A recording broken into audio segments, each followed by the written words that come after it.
Kepisunduan kepisenengan pipabasan kumua ngawi di kayu tainsenan tepinai kau ngawi.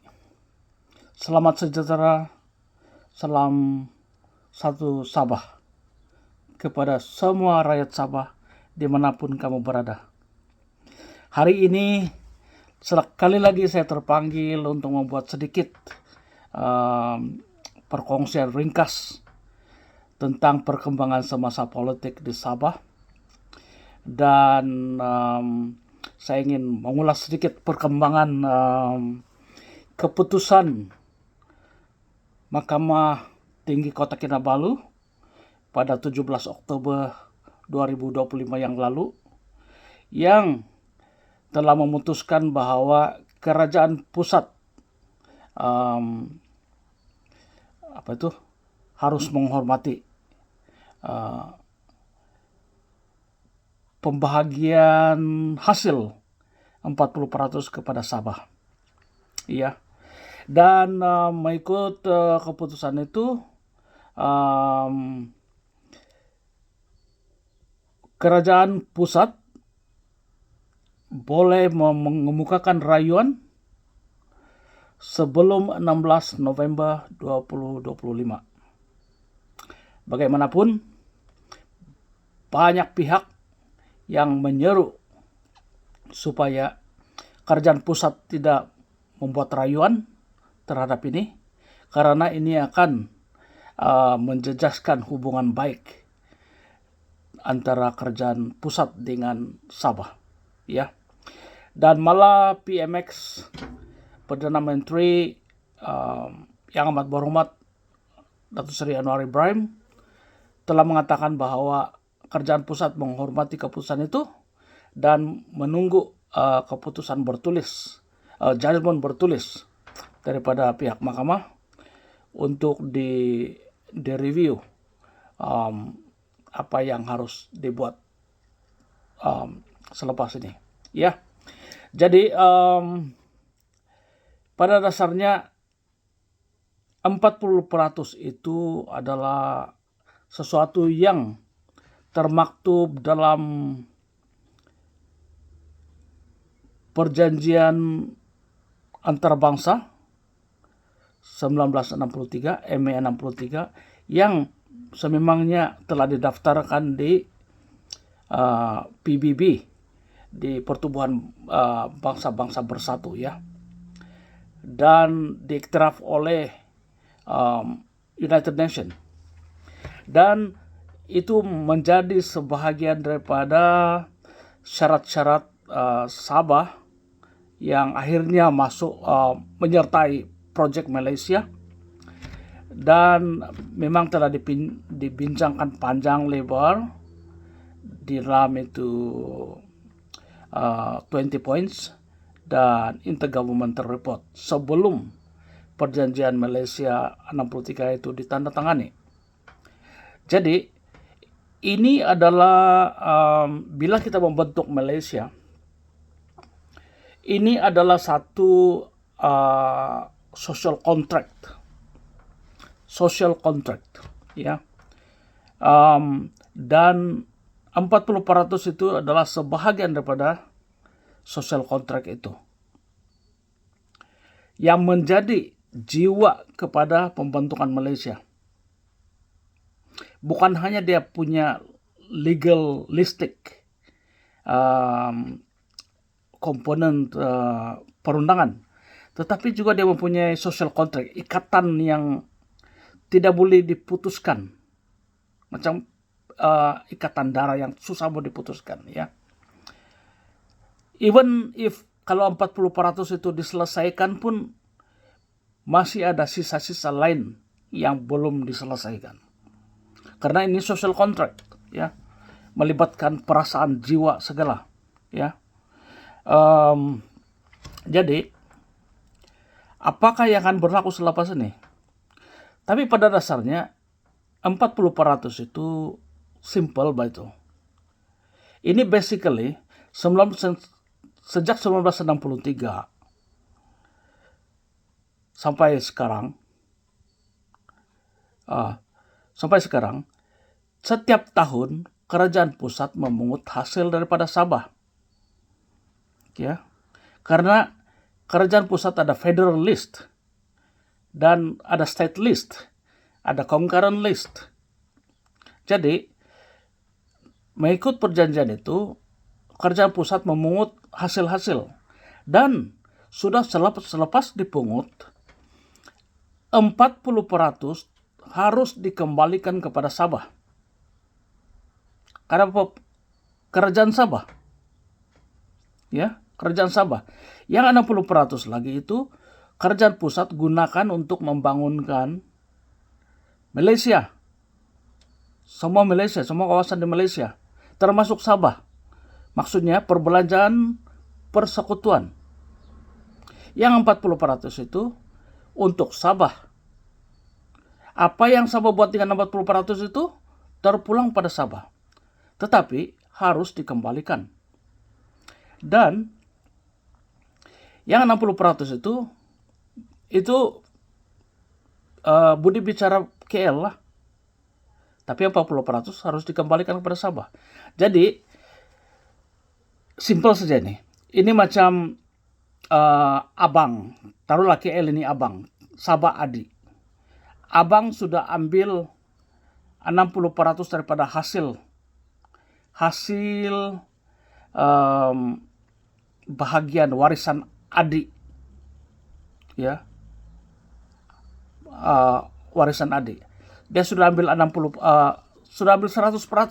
dan dia janji mau kasih balik 40% kepada si adik. Tapi si adik tidak kena bagi. Si abang ambil semua. Ataupun kalau bukan main abang adik, kita boleh pakai laki bini lah. Laki ambil 100%. Tidak kasih balik 40%. Jadi apakah implikasinya kepada hubungan dua pihak ini? Yang satu mau ambil semua, mau kukup semua. Yang satu pula dinafikan. Dan yang si abang atau si suami itu begitu diorang gunakan itu duit suka hati diorang sampai diorang kaya raya. Yang si adik pula atau yang si istri pula miskin, tidak dapat apa-apa. Kan? Jadi hutang means hutang. Kita semua punya pengalaman bagaimana orang kalau tidak bayar hutang. Kita marah bukan? Marah bukan? Nah, kalau dia tidak bayar hutang, macam mana? Bukan 1 tahun, bukan 1 bulan, bukan 1 minggu. Ini sudah lebih 60 tahun belum bayar. Bayar pun sikit-sikit. Itu pun bukan bilang, oh ini kami bagi karena 40% itu. Ini mau runding lagi. Saya kasih kau sikit-sikit lah. Jangan cakap pasal 40% itu lah. Ya. Tetapi seperti yang saya katakan tadi, ini social contract. Ini juga punya undang-undang. Hak undang-undang. Sabah punya hak konstitusi, hak perlembagaan, hak asasi. Nah, ini belum lagi kita cakap tentang anak negeri, indigenous people of Sabah yang telah dinafikan pembangunan karena kerajaan persekutuan tidak menyalurkan uang itu. Ini mungkin satu lagi aspek yang kita boleh tengok. Karena anak negeri, orang asal di Sabah telah dinafikan pembangunan dalam tempo 60 tahun ini. Karena 40% itu tidak disalurkan. Oke. Jadi hutang tetap hutang. Bayar mesti bayar. KL mesti bayar. Jangan tangguh-tangguh. Tapi tidak semestinya bayar satu kali lah kalau KL tidak duit. Tetapi mesti bayar. Dan bermula pada tahun ini, tahun depan 2026, KL harus mengembalikan 40% setiap tahun. Bermula tahun depan. Jangan lagi tangguh-tangguh. Kan? Okay, so we set that aside. We know already. We must get that. Sabah must get that. Ya. Dan jumlahnya bukan sedikit. Anggaran kasar saja taruhlah paling kurang 250 billion ringgit. Ada juga yang cakap sampai 1 triliun. So taruhlah jumlah itu di antara 250 billion hingga 1 triliun ringgit. Kenapa ini kita tidak tahu? Karena KL bila diorang pungut, diorang tidak kasih tahu kita berapa diorang pungut. Kalau diorang kasih tahu diorang punya account, penyata account mereka setiap tahun sejak 1963 hingga 2023, kita tahulah berapa itu 40%. Tapi tidak penyata, tidak transparansi, tidak good governance, even di kerajaan persekutuan. Okay, now, jadi dalam masa yang sama pilihan raya kita akan datang. Pada 15 November ini penamaan calon untuk PRN 17 dan pemilihan akan diadakan pada 29 November. Semua parti-parti sekarang semua sudah sibuk. Dan mungkin 2-3 hari ini beberapa parti akan mengumumkan senarai calon-calon mereka. Ya. Oke, tidak apa. Apa yang jelas sekarang ini ialah kita sangat ribut, sangat berkecamuk sama Sabah sendiri. Ini sangat menyedihkan. Kita tidak sehaluan, banyak parti.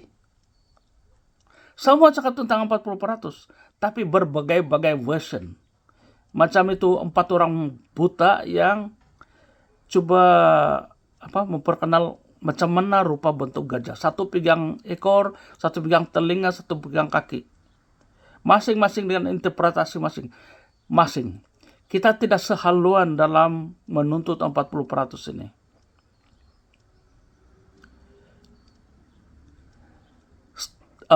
Star begitu jelas memohon 40%. Ya, no compromise. PBS pula diam-diam, kan?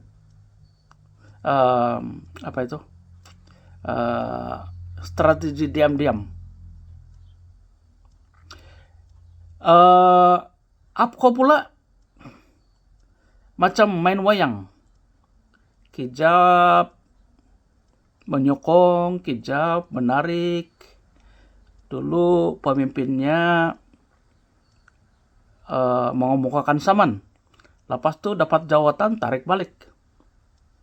Dan sekarang ini kalau kerjaan persekutuan mengikut Iwan Benedik ya, kalau kerjaan persekutuan merayu tentang keputusan mahkamah ini, beliau akan mengundurkan diri, resign.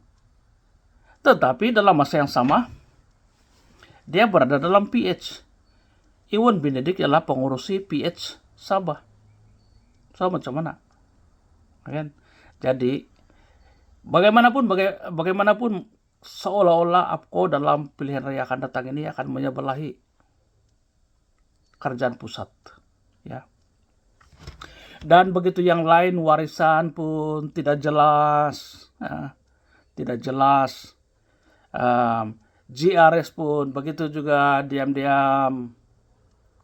Kita menghormati, kita memohon 40% itu dikembalikan. Tetapi tidak banyak cakap. Dan yang kita risau, Sabah ini tidak sehaluan. Tidak sehaluan maksudnya kita tidak sependapat bagaimana menuntut. 40% itu adalah hak konstitusi Sabah. That's a core interest, national interest of Sabah. Hak asasi, hak mutlamat, muktamad. Jadi harus sepakat. Karena KL ini dia akan berdolak-dalik mencari 1.001 alasan tidak mau bayar. Jadi kalau Sabah pun 1.001 perangai, habis, kita tidak akan dapat. Jadi harus bersatu. Jadi bersatu tenaga, karena dalam konsep bargaining power,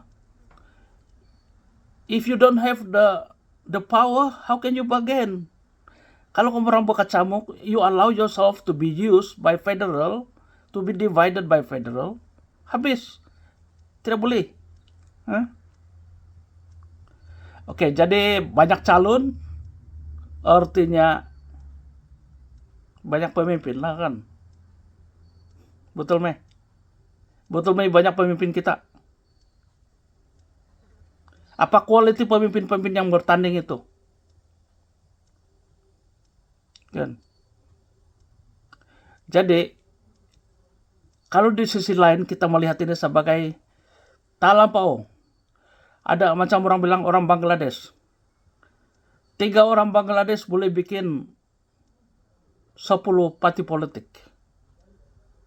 Nah, kita ini 3 juta orang boleh bikin 16 juta parti. Jadi bersatulah. Ya. Paling kurang setiap parti letakkan manifesto menuntut 40% daripada Sabah secara tuntas tanpa berdolak-dalik, dan akan bekerja sama dengan parti-parti lain dan pihak-pihak lain, semua pihak di Sabah untuk sama-sama menuntut. Jangan main pintu belakang.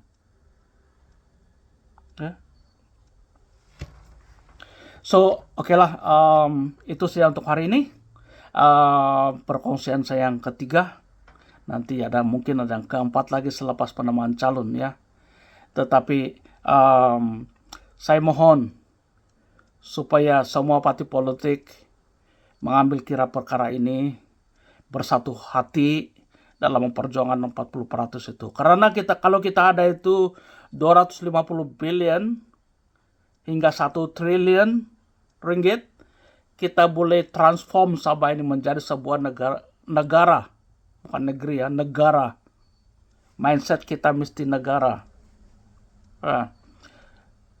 Supaya maju seperti Pulau Pinang ataupun Singapura ataupun New Zealand.